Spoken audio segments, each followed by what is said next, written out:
Bismillahirrahmanirrahim. Assalamualaikum warahmatullahi wabarakatuh.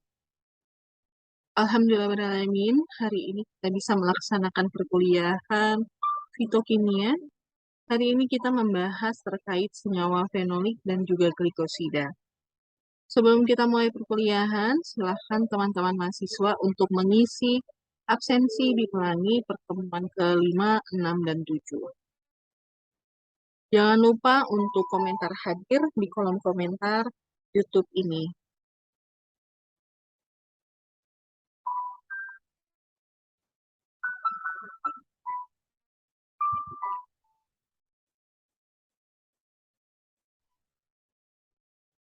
Oke, jadi senyawa fenolik itu apa sih?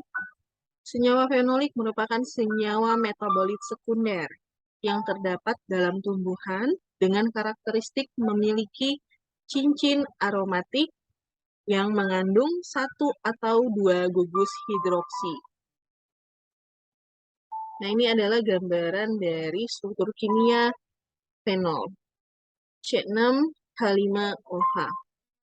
Nah, di sini pengertiannya merupakan cincin aromatik mengandung satu atau dua gugus hidroksi, disebut sebagai fenol. Lalu kalau dia memiliki lebih dari satu gugus hidroksi, disebut sebagai polifenol.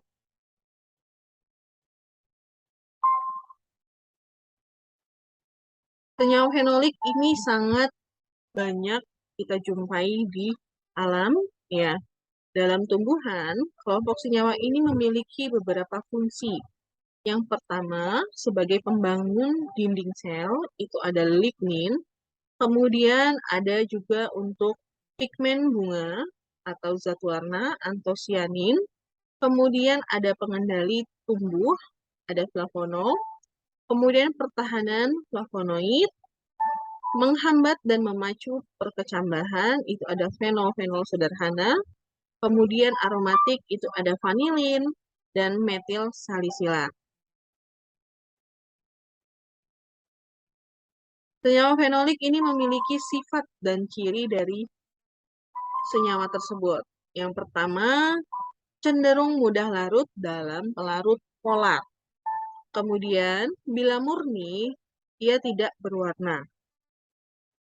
Dan senyawa fenol ini, kalau murni, apabila terkena kulit, itu menimbulkan sensasi rasa panas. Yang ketiga, jika kena udara akan teroksidasi menimbulkan warna gelap, kemudian membentuk kompleks dengan protein, sangat peka terhadap oksidasi enzim, mudah teroksidasi oleh basa kuat, dan bisa menyerap sinar UV-vis. Nah, ini kaitannya nanti dengan proses identifikasi, ya. Senyawa fenolik ini merupakan senyawa yang penting dalam tanaman obat. Senyawa fenolik juga ternyata memiliki peran dalam industri makanan, yaitu sebagai coloring agents, sebagai flavoring, sebagai aromatizer, dan juga antioksidan.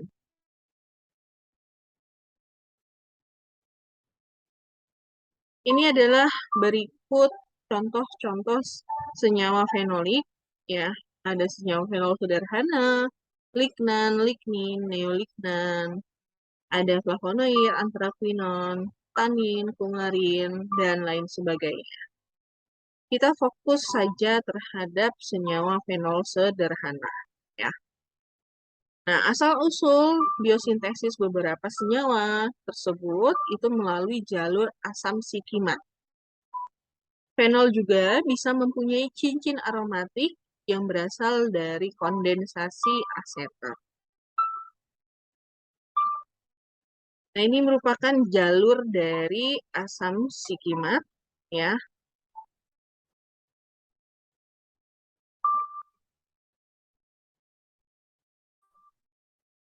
Jadi, senyawa fenol, ya, fenol sederhana tadi memiliki yang namanya cincin aromatik dengan satu gugus hidroksi. Nah, senyawa fenol ini memiliki pola-pola substitusi, ada yang disebut orto, meta, para, meta, tri, dan pike.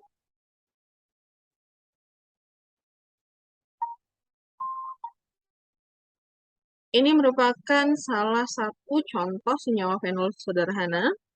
Ada katekol, ada chloroglucinol, ada asam salisilik, ada eugenol, dan ada hidroquinol.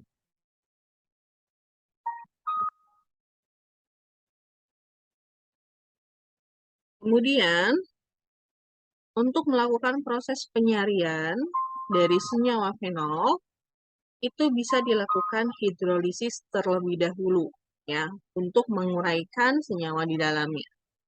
Langkahnya, bisa melakukan hidrolisis dalam suasana asam dengan penambahan asam klorida 2 mol selama 30 menit menggunakan penanas air sampai mendidih. Bisa juga dilakukan hidrolisis dalam suasana basah dengan menggunakan NaOH 2 mol selama 4 jam dan kemudian selanjutnya didiamkan sebelum diekstraksi pada suhu kamar. Nah, jadi beda ya antara hidrolisis dengan suasana basah dan asam. Dengan suasana basah itu memakan waktu lebih lama dibandingkan dengan suasana asam. Kemudian setelah proses hidrolisis, ini akan membebaskan fenol, ya. Kemudian diekstraksi dengan ether beberapa kali dan kemudian dikeringkan. Lalu kita akan memperoleh residu dan bisa dilarutkan di dalam ether yang selanjutnya bisa digunakan sebagai larutan uji.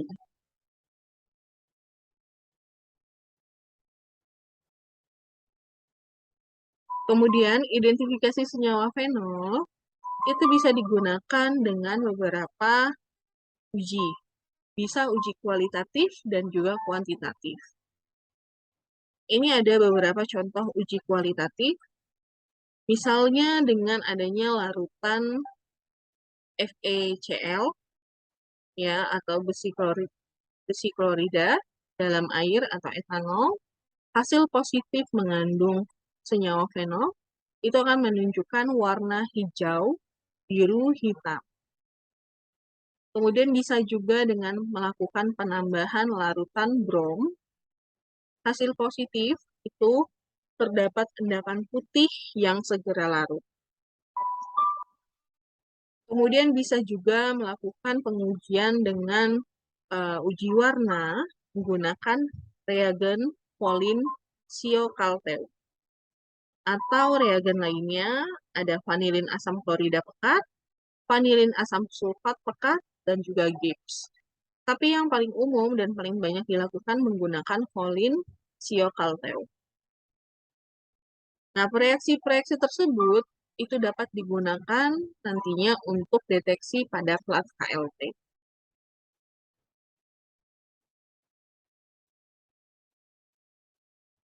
KLT yang digunakan bisa menggunakan KLT silika gel, kemudian untuk fase geraknya ada asam asetat, HCl3, bisa juga etil asetat benzen, kemudian bisa juga menggunakan selulosa Mn300, ya, dengan benzen asam asetat dan asam asetat air. Nah, ini deteksi dengan UV ya, dengan reaksi Folin Siokalteu tadi, atau reaksi Gibbs, ya, vanilin, dan lain sebagainya.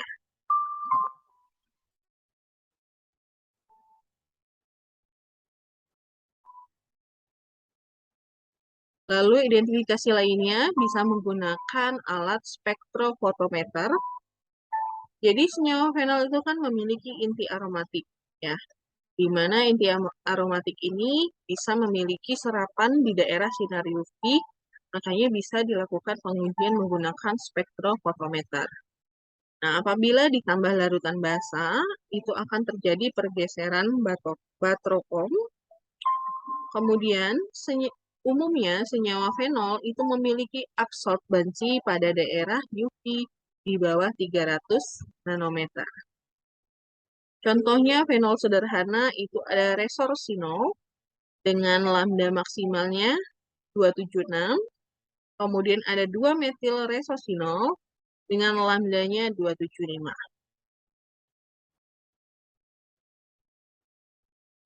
Lalu, penetapan kadar fenol itu bisa dilakukan dengan reaksi Pauling Zieveltal, ya, bisa menghasilkan kadar fenol total.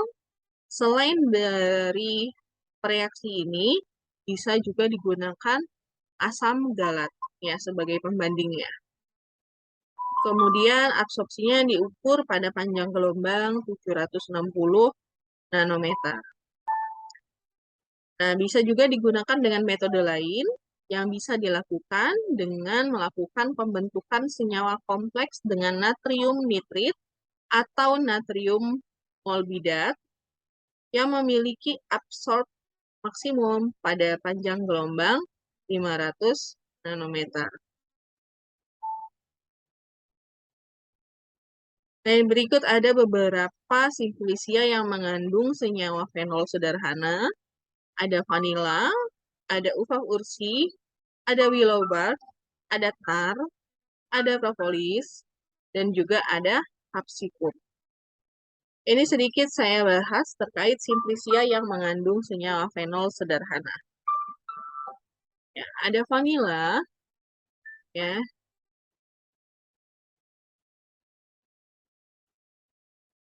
Ini dari vanilin 4-hidroksi 3-metoksi benzaldehid.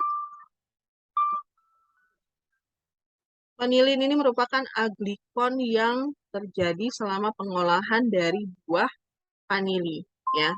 Buah dari tanaman rambat epifit dengan nama ilmiah Vanilla planifolia dari famili Orchidaceae.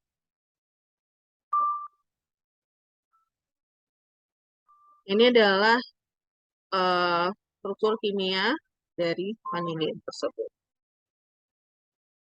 Pengolahannya, buah vanili itu bisa dipanen yang belum masak, tetapi sudah tumbuh sepenuhnya. Ya, jadi dari ujung atas buah telah berubah warnanya dari hijau itu menjadi kuning. Kemudian dilakukan fermentasi dari buah segar dibiarkan menjadi layu, kemudian dihangatkan, dibiarkan terkena sinar matahari pagi beberapa jam dengan metode Meksiko, kemudian dicelup cepat dalam air panas dengan metode Bourbon, kemudian dibungkus dan dibiarkan selama beberapa jam, lalu pengeringan dan pemanasan dilakukan bergantian selama 2-3 bulan. Lalu buah tersebut berubah menjadi coklat tua atau hitam.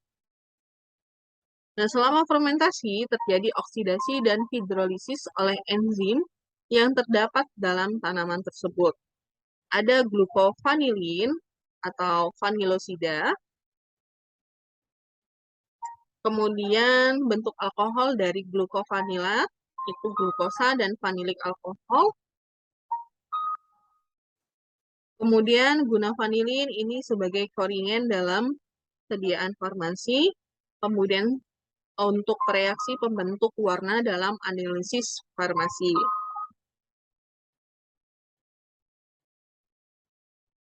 Nah, ini adalah aldehydic glycosides dari glucovanilin, ya, diperoleh dari vanilla pods. Nah, ini digunakan untuk flavoring agents, ya, serta untuk reagen spray.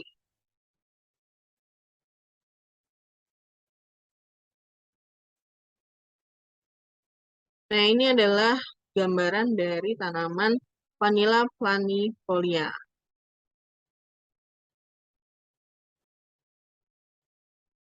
Nah, jadi buahnya tadi ya, nanti sampai jadi seperti warna hitam kecoklatan seperti ini. Ya, ini adalah commercial preparation of vanillin, ya.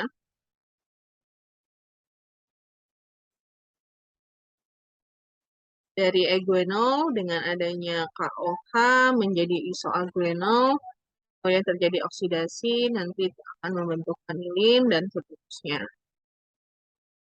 Kemudian ada uva ursi ya atau Bearberry leaves ya.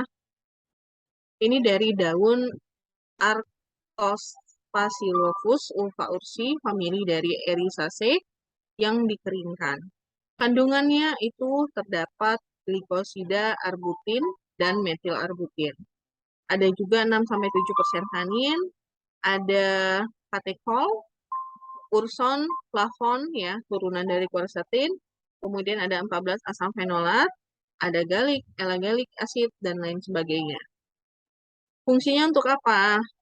Untuk diuretik, astringen, antiseptik pada saluran kemih. Ini gambarannya ya dari uva ursi. Nah, jadi senyawa arbutin tadi bisa diperoleh dari uva ursi atau Bearberry leaves ya.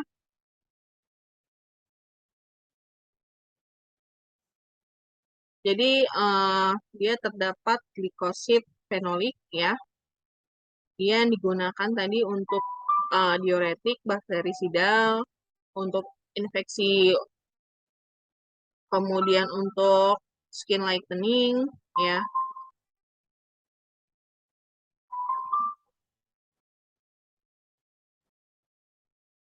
Jadi arbutin kalau dihidrolisis itu nanti akan menjadi hidroquinon dan glukosa. Ini adalah daun dari uva ursi ya.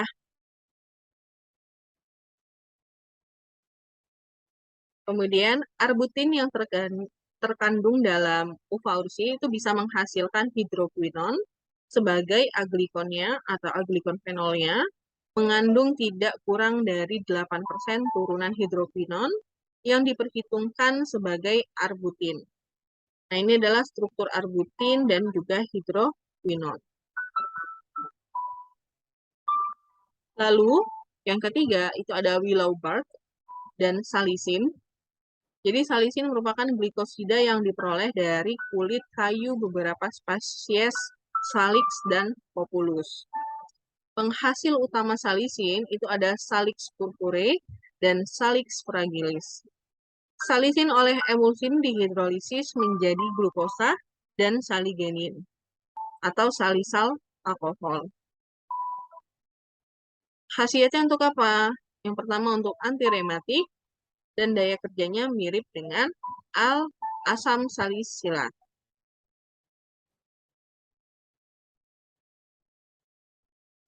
Nah, ini adalah alkoholik dan glikosida fenolik dari salisin, ya, glikosida fenolik salisin. Nah, ini ditemukan di Salix species, kemudian uh, dia mengandung alkoholik dan glikosid fenolik, ya,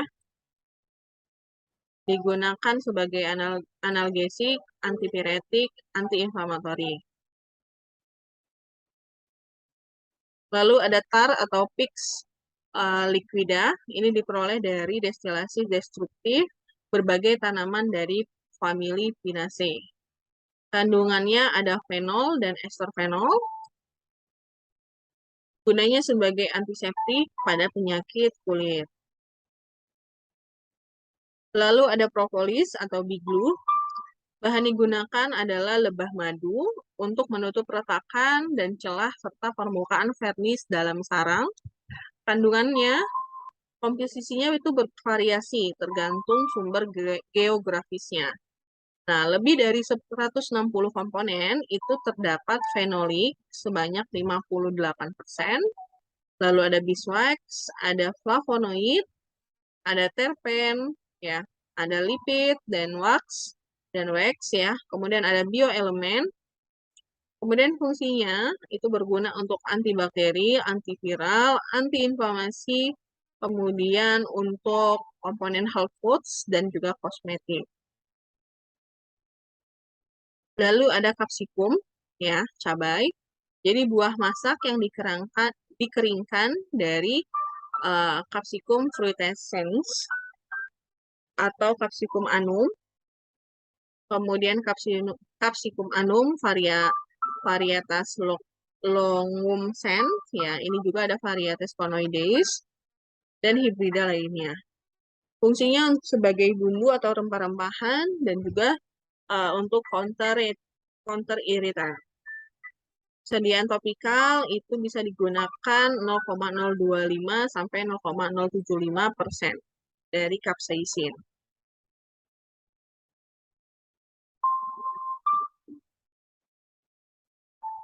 Lalu kita bahas terkait glikosida. Glikosida merupakan senyawa yang strukturnya terdiri dari dua bagian, ya. Sehingga bila mengalami hidrolisis, itu dia akan terurai menjadi bagian-bagiannya, yaitu ada yang disebut bagian glikon, ya, atau bagian gula, dan ada bagian aglikon, ya.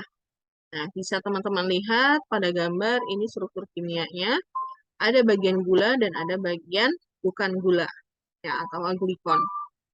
Dan dia dihubungkan dengan adanya ikatan glikosida.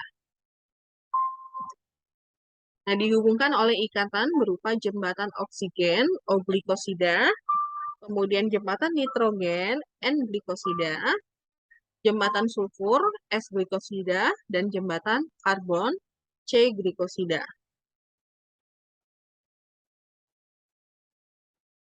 Jadi antara glikon dan aglikon tersebut terdapat jembatan oksigen lemah, kemudian dia tidak stabil, mudah diputus oleh adanya asam, basa, enzim, dan air panas.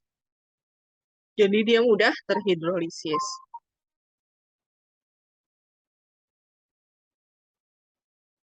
Kemudian glikosida larut dalam pelarut polar.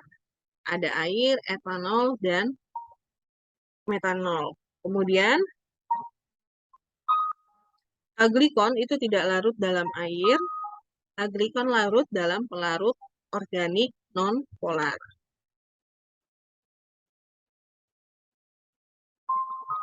Nah, bagian gula atau glikon itu umumnya merupakan beta-D-glukosa, yang lainnya itu termasuk ramosa, dikitoksa, simarosa, dan lain sebagainya. Sedangkan aglikon itu berbagai macam senyawa organik, bisa triterpen, steroid, antrasena, senyawa-senyawa yang mengandung gugus fenol, alkohol, aldehid, keton, dan ester. Kemudian ada yang disebut dengan heterosida, ada yang disebut holosida. Dengan contoh masing-masing ada diosin dan ada laktosa.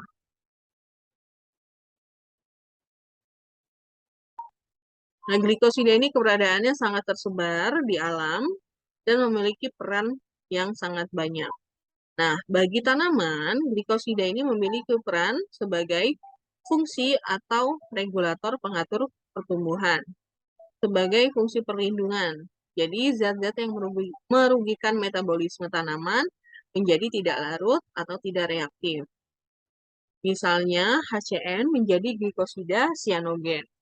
Lalu yang ketiga, produk antara dalam pembuatan bahan makan. Yang keempat, sebagai basis warna untuk menarik serangga dalam proses penyerbukan. Lalu yang kelima, itu memacu atau menghambat kerja dari enzim. Lalu manfaat bagi manusia, itu sebagai zat-zat aktif, terapeutik, atau pengobatan. Bisa sebagai kardiotonik, ya, atau obat jantung. Contohnya glikosida jantung, ya, itu bisa terdapat pada Simplicia digitalis folium, Tofrantismen, nerifolium, Silae bulbus, dan Convallaria tuber.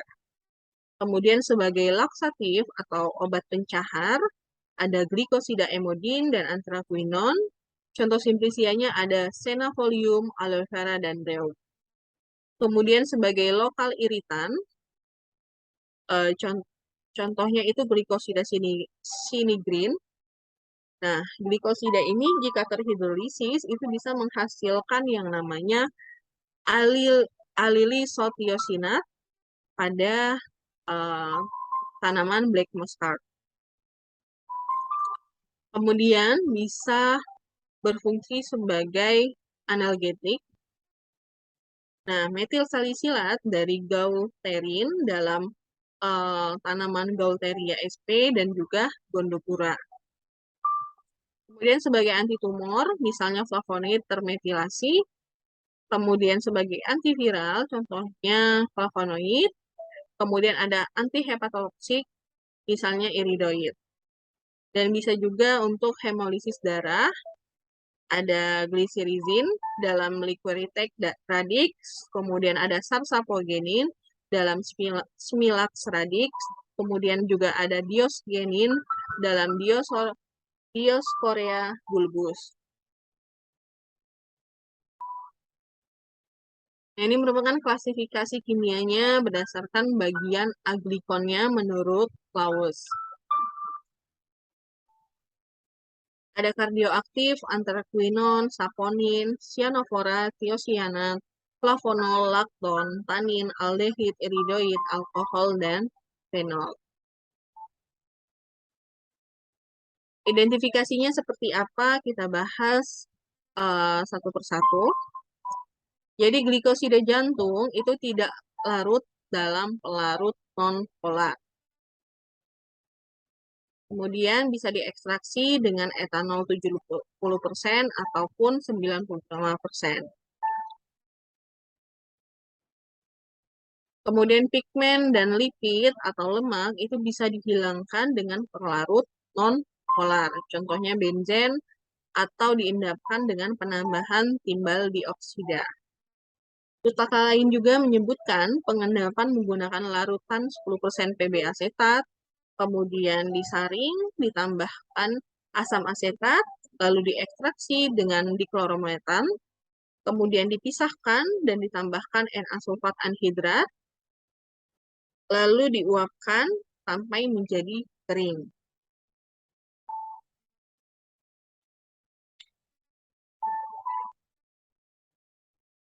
Sehingga diperoleh suatu residu, kemudian residu tersebut dapat dilarutkan dalam 1 mili diklorometan atau etanol, lalu bisa digunakan sebagai larutan uji KLT. Identifikasi sebagai golongan triterpen itu bisa dilakukan dengan reaksi Lieberman-Burchard, di mana reaksi tersebut terdapat asam asetat anhidrida dengan asam sulfat pekat. Hasil positifnya itu menunjukkan hijau atau biru, lalu bisa dilanjutkan ke reaksi yang lebih spesifik lagi.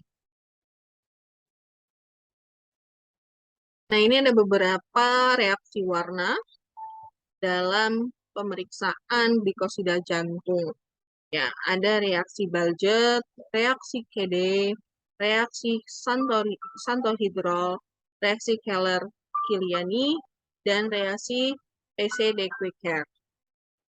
Nah, di sini saya jadikan sebagai kuis ya untuk teman-teman semua untuk dicari sebenarnya reaksi-reaksi tersebut ini membutuhkan reagen apa ya dalam proses reaksi tersebut. Reagennya apa? Kemudian kalau dia hasil positif mengandung glikosida jantung, itu menunjukkan hasil yang seperti apa dan bagaimana reaksinya ya. Jadi ini untuk kuis ya. Jadi teman-teman nanti bisa dikerjakan secara individu, kemudian nanti bisa dikumpulkan melalui aplikasi pelangi. Nanti saya buatkan untuk pengumpulannya ya.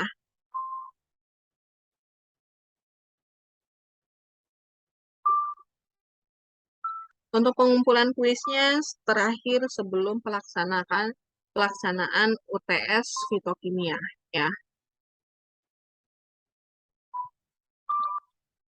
Kemudian ada juga pemeriksaan atau identifikasinya dengan KLT ya atau kromatografi lapis tipis dilakukan langsung dalam bentuk glikosida dengan melakukan ekstraksi menggunakan pelarut etanol atau metanol. atau sebagai aglikon setelah dilakukan proses hidrolisis menggunakan asam terlebih dahulu. Selanjutnya dietraksi kembali menggunakan ether atau kloroform. Jadi fungsi ethernya ini untuk menarik kembali si glikosidanya. Ya.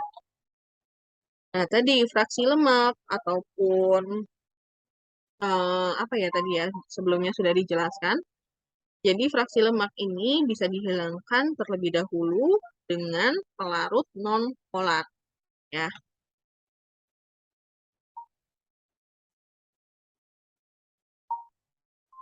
Nah, lalu ini saya berikan tugas kelompok.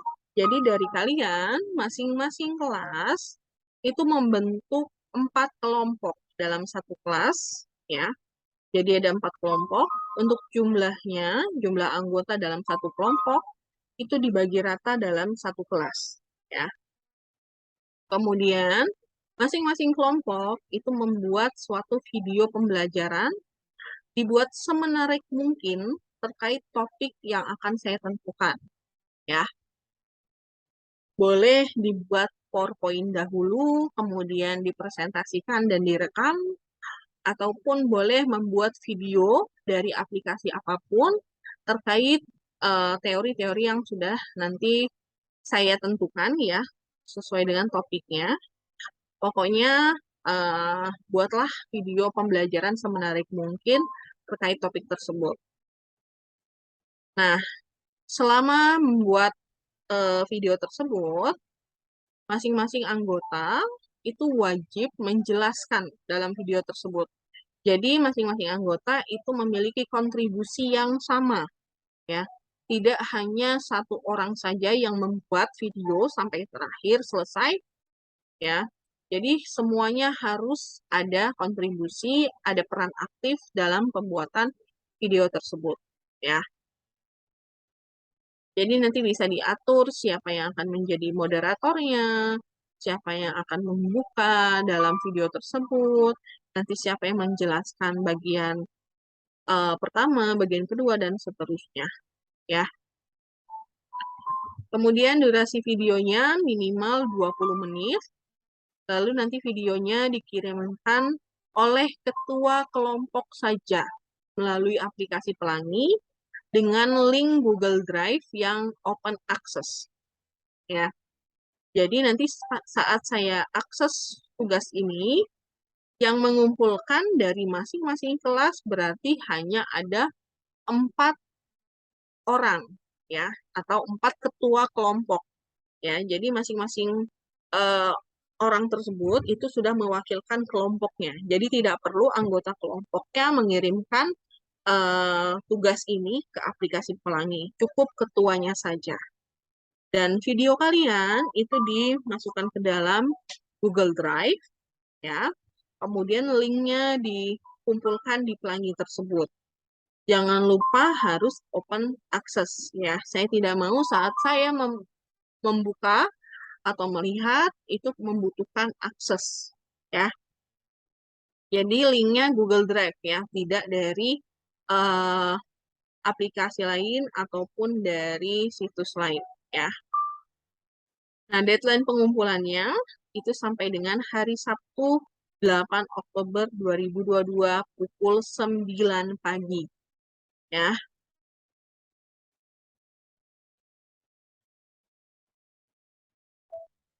nah, ini adalah pembagian tugasnya.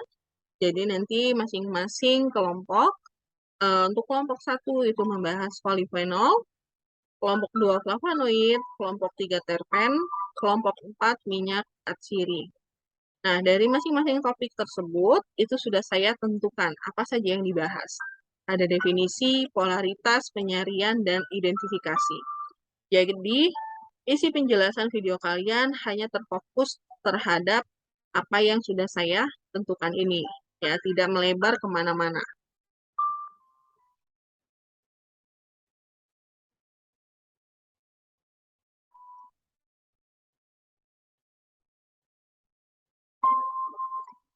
Oke, cukup sekian terkait perkuliahan hari ini. Saya cukupkan. Mohon maaf apabila dalam penyampaian perkuliahan hari ini ada kekurangan, kepada Allah saya mohon ampun. Saya akhiri wabillahi taufiq wal hidayah. Wassalamualaikum warahmatullahi wabarakatuh.